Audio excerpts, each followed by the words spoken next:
नमस्कार मित्रांनो, पवन tours and travels मध्ये आपलं स्वागत आहे। आपण जाऊया आता फिरायला साऊथ इंडिया। साऊथ इंडियात कुठे कुठे फिरायचं, कसं कसं फिरायचं हे आपण आपल्या व्हिडिओच्या माध्यमातून बघूया।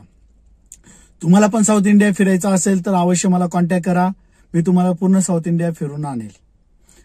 तर बघूया साऊथ इंडियात कुठे कुठे फिरूया, त्याचे गावांची नावं मी तुम्हाला थोडक्यात सांगतो। सुरुवातीलाच पहिल्या दिवशी आपण संध्याकाळी म्हणजे रात्री 10-11 वाजता निघूया। पहिल्या स्पॉट आहे आपलं तुळजापूर। तुळजापूरला साधारण सकाळी 5 वाजता आपण पोहोचू। 5 ते 6च्या आसपास आपण तिथं पोहोचलो की दर्शन वगैरे सकाळच्या वेळेला जास्त गर्दी नसल्यामुळे दर्शन लवकर होतं। तुळजापूरला हे दर्शन करूया। तुळजापूरचं दर्शन झाल्यानंतर 7-1 वाजेपर्यंत आपण साधारण पुढच्या प्रवासाला म्हणजेच हैदराबादकडे निघू। हैदराबादकडे निघाल्यानंतरला साधारण 10-1 वाजेपर्यंत आपण हैदराबादला पोहोचून जाऊ। हैदराबादला रामोजी फिल्म सिटी हे बघण्यासाठी पुरा 1 दिवस लागतो। त्याच्यामुळे आपल्याला तो दिवस हा पूर्णपणे रामोजी फिल्म सिटी बघण्यासाठी स्पेंड करायचा आहे। सकाळी 10 वाजता एंट्री केल्यानंतरला संध्याकाळी साधारण 5 वाजेपर्यंत आपण रामोजी फिल्म सिटी बघणार आहोत, कारण की 5 वाजता फायनली रामोजी फिल्म सिटी हे बंद केले जाते। त्याच्यामुळे 5 वाजेनंतरला आपण तिथनं निघू आणि मल्लिका अर्जुनच्या साईडला जाऊया। मल्लिका अर्जुन जात असताना आपल्याला घनदाट असं जंगलमध्ये लागतं मल्लिका अर्जुनच्या अगोदर। तर फॉरेस्ट खाते तिथं रात्रीचा प्रवास हा अलाउड करत नाही, त्यामुळे रात्री 10 वाजेपासून ते सकाळी माझ्या अंदाजे 6 वाजेपर्यंत हे रस्ता हा बंद केलेला असतो। तरी सुद्धा आपण हैदराबादवरून निघाल्यानंतरला साधारण 12-1 वाजेपर्यंत आपण त्या जंगल म्हणजे जे फॉरेस्टचं चेकपोस्ट जे आहे तिथपर्यंत जाऊन पोहोचू। तर तिथं गव्हर्नमेंटनी म्हणजे फॉरेस्ट खात्यांनी रूम सुद्धा प्रोव्हाइड केलेले आहेत। तिथं पेड करून रूम घेऊ शकतो किंवा बेड घेऊ शकतो, आणि तसंच गावकऱ्यांनी सुद्धा बाहेर त्यांचे रूम काढलेले आहेत, त्या बाहेरच्या रूम मध्ये देखील सुद्धा आपण राहू शकतो। तर जे आपल्याला सोयीस्कर पडेल त्यानुसार आपण तिथं रूम घेऊया आणि रात्र राहूया। सकाळी साधारण आपण लवकर उठून 6-1 वाजेपर्यंत आपण पुढच्या प्रवासाला लागू। तर पुढे जात असताना जंगलाचा पूर्णपणे आनंद घेऊया। सकाळच्या सूर्य उगवण्याच्या स्थितीमध्ये जंगलामधनं एकदम जाणं म्हणजे खूप छान वाटतं, आणि हिरवंगार असं दाट जंगल येते। तर त्या जंगलाची मजा घेऊया, फोटो सेशन करूया, आणि तिथं गाडी थांबू नये, कारण की शेवटी ते घनदाट जंगल आहे। त्याच्यामुळे सकाळी सकाळी आपण तिथनं जाणार होतं, गाडी न थांबवता गाडीतनंच काय करायचं, फोटो वगैरे घ्यायचे ते घेऊया। पुढे गेल्यानंतर आपल्याला पाताळगंगा लागते। पाताळगंगा ही अशी सुंदर अशी नदी आहे की ती बघितल्यानंतरला मन एकदम प्रसन्न होतं। अतिशय सुंदर, तिथं कोणताही प्रकारचा कचरा नसतो, सुंदर नदी आहे। आणि त्या नदीचं वैशिष्ट्य म्हणजे वरून जर आपण पाहिलं तर खाली पाण्याचा तळ हा देखील दिसतो। अति काचेसारखं एकदम शुद्ध, नितळ आणि ट्रान्सपरंट असं हे पाणी असतं। त्याच्यामुळे तिथं आपण आंघोळ करूया सकाळी। पाताळगंगामध्ये सकाळी आंघोळ करून झाल्यानंतर आपण पुढे जाऊया मल्लिका अर्जुन। मल्लिका अर्जुन हे सर्वांना माहीतच आहे, त्याच्यामुळे त्याबद्दल वेगळं काही सांगण्याची गरज नाही। तसंही व्हिडिओमध्ये त्याचे पूर्ण माहिती येणारच आहे। मल्लिका अर्जुन हे 12 ज्योतिर्लिंगापैकी एक ज्योतिर्लिंग आहे। तर आपण 12 ज्योतिर्लिंगापैकी एक ज्योतिर्लिंगाचं दर्शन हे घेऊया मल्लिका अर्जुनचं। मल्लिका अर्जुनचं दर्शन घेतल्यानंतर पुढचा प्रवास आपला जाणार आहोत महानंदीला। महानंदीला आपण साधारण संध्याकाळच्या आसपास पोहोचू। संध्याकाळी पोहोचल्यानंतर महानंदीचं दर्शन घेऊया। अतिशय सुंदर असं मंदिर बांधण्यात आलेलं आहे। आता नवीन मंदिर बाहेर बांधलं जे आहे ते खूप छान असं मंदिर बांधण्यात आलेलं आहे। तर ते मंदिर बघूया, तिथलं फोटो सेशन करूया, आणि दर्शन घेऊन आपण फुल नाईट ड्राईव्ह करून तिरुपती बालाजी मंदिराकडे निघूया। पहाटे बालाजी मंदिराला पोहोचल्यानंतरला आपण फ्रेश वगैरे होऊन लगेच दर्शनाच्या लाईनीला लागू। दर्शनाच्या लाईनीला याच्यासाठी लगेच लागायचंय कारण की बालाजीला दर्शन घेण्यासाठी खूप टाइम लागतो। आता सध्या तरी 6-7 तास 8 तास हे असे लागतायत असं मी ऐकण्यात आलेलं आहे मला। तर आपण लगेच तो दिवस आपला पूर्ण दर्शनासाठी जाईल असं मला वाटतं। तर संध्याकाळी तिथनं आल्यानंतरला आपण मस्तपैकी बालाजी महाराज यांचं संस्थान खूप मोठ्या प्रमाणात आहे. त्या संस्थानामध्येच आपण राहण्याची सोय सुद्धा एकदम छानपैकी असते असं ऐकलंय. तर आपण तिथंच संस्थानमध्ये रूम घेऊया आणि तिथंच स्टे करूया. साधारण नॉन एसी काही ते 300 रुपये पर्यंत रूम आहे. खरं खूप स्वच्छ आणि सुंदर अशा रूम्स आहेत. तर आपण तो एक नाईट तिथं स्टे करूया. दुसऱ्या दिवशी बालाजी महाराजांच्या माता, तिथलं खालचं देवीचं मंदिर, अजून खूप सारे स्पॉट आहेत. बॉटनिकल गार्डन आहे, झू आहे, सायन्स विज्ञान केंद्र देखील आहे तिथं. ते बघूया. तो दुसरा दिवस पण आपण पूर्णपणे तिथं स्पेंड करणार आहोत. त्या दिवशी सुद्धा तिथंच थांबायचंय.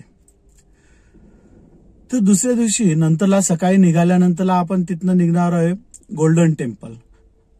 पहाटे निघाल्यानंतरला आपण साधारण 10-1 वाजेपर्यंत गोल्डन टेम्पलला पोहोचू, म्हणजे मंदिर पण ओपन होऊन जाईल. गोल्डन टेम्पल पण अतिशय सुंदर असं मंदिर आहे. साधारण 2 ते 3-4 तास ते मंदिर फिरण्यासाठी लागतं. गोल्डन टेम्पल बघूया. तिथून बघून झाल्यानंतर आपण पुढे निघूया पॉंडिचेरी. तर पॉंडिचेरी ही सिटी सर्वांनाच माहिती आहे. अतिशय सुंदर अशी सिटी आहे ती. आणि आपण तिथं सनसेट पॉइंट पर्यंत पोहोचू. तर पॉंडिचेरीला सनसेट पॉइंटला जाऊया आणि सनसेट बघूया. सनसेट वगैरे पाहून झाल्यानंतर सिटी बघूया. सिटी बघून झाल्यानंतर समुद्र खेळून झाल्यानंतर आपण पुढच्या प्रवासाला निघू. पुढचा प्रवास सुद्धा आपल्याला पूर्ण नाईट ड्रायव्हिंग करून जायचंय रामेश्वरमला.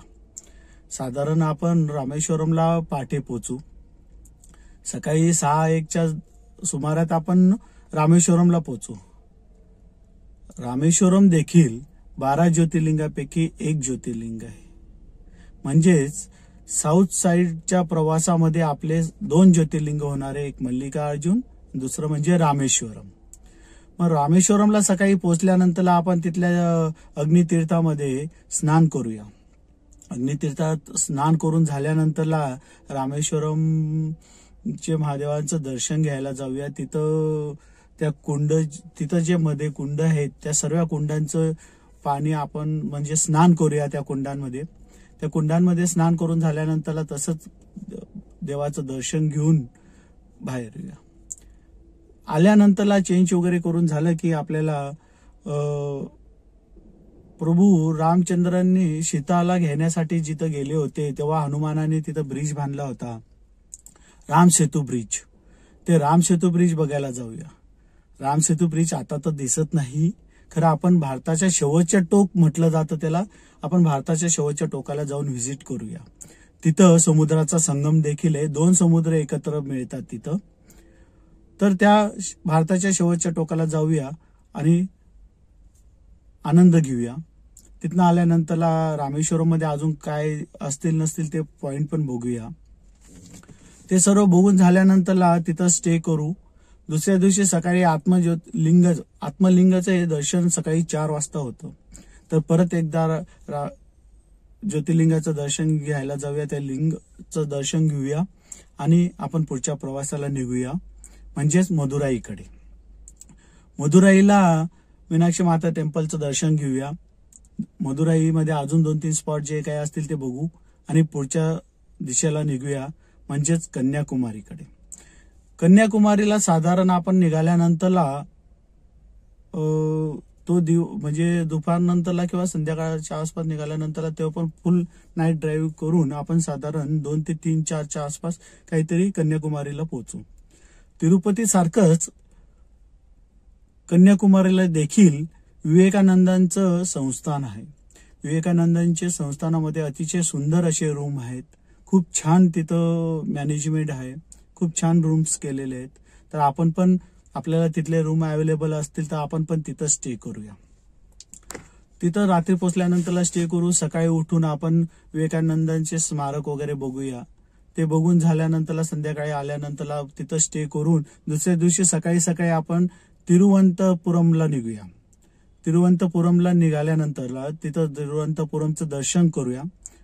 दर्शन करून झाल्यानंतर पुढचा प्रवास आपला जाणार आहे मुन्नारकडे. आपण कोइंबतूरला बोटिंग करूया. कारण की केरळमधनं जात असताना बोटिंग करणं हे खूप आवश्यक आहे. खूप छान वाटतं. केरळमध्ये गेलं बोटिंग केली नाही याला काही महत्वच नाही. त्याच्यामुळे कोइंबतूर येथे आपण बोटिंग करूया. बोटिंग करून पुढे मुन्नारकडे निघूया. मुन्नार पर्यंत न जाता आपण 50 किलोमीटर अलीकडे स्टे करूया. स्टे करून झाल्यावर सकाळी सकाळी आपण मुन्नारकडे निघूया. सकाळचं सूर्य उगवल्यानंतरला चहाच्या मळ्यांवर जो तेज येतो ते तेज पळतं सूर्याचं, ते अतिशय सुंदर आणि एकदम छान असं वाटतं. खूप छान वातावरण असतं, फोटोजेनिक वातावरण असतं. आपण सकाळी सकाळी पहाटे तिथं पोहोचूया आणि चहाच्या मळ्यांमध्ये जाऊन फोटो सेशन करूया. चहाचे मळे बघूया. मळे बघून झाल्यानंतरला चहा कसा बनवला जातो, चहा पत्तीपासनं प्रक्रिया करून कसा चहा पूड तयार होते, हे सुद्धा आपण फॅक्टरीमध्ये जाऊन व्हिजिट करूया. फॅक्टरीला व्हिजिट करूया. मुन्नार दिवसभर बघून झाल्यानंतरला आपण पुढे जाणार आहे म्हैसूरकडे. म्हैसूरकडे जात असताना सुद्धा आपली पूर्ण नाईट ड्रायव्हिंग आहे. म्हैसूरला साधारण सकाळी सकाळी पोहोचू आपण. सकाळी म्हैसूरला पोहोचल्यानंतरला तिथले काही देवाचे स्पॉट आहे, काही महल आहेत वगैरे, त्यांचे सर्व आपण दिवसभर व्हिजिट करू, बघू. आणि संध्याकाळच्या वेळेला आपल्याला जायचंय म्हैसूरच्या गार्डनला. त्या गार्डनचं नाव तुम्हाला सांगण्याची गरज मला वाटत नाही, कारण की म्हैसूरचं गार्डन हे खूप प्रसिद्ध आहे, सर्वांनाच माहिती आहे. त्याच्यामुळे ते गार्डनला संध्याकाळी आपण जाणार आहोत. संध्याकाळी जाण्याचं कारण फक्त एवढंच आहे की संध्याकाळी तिथं लाइटिंग शो अतिशय सुंदर असं असतं. लाइटिंग शो असतो आणि रंगीत कारंजा असतो.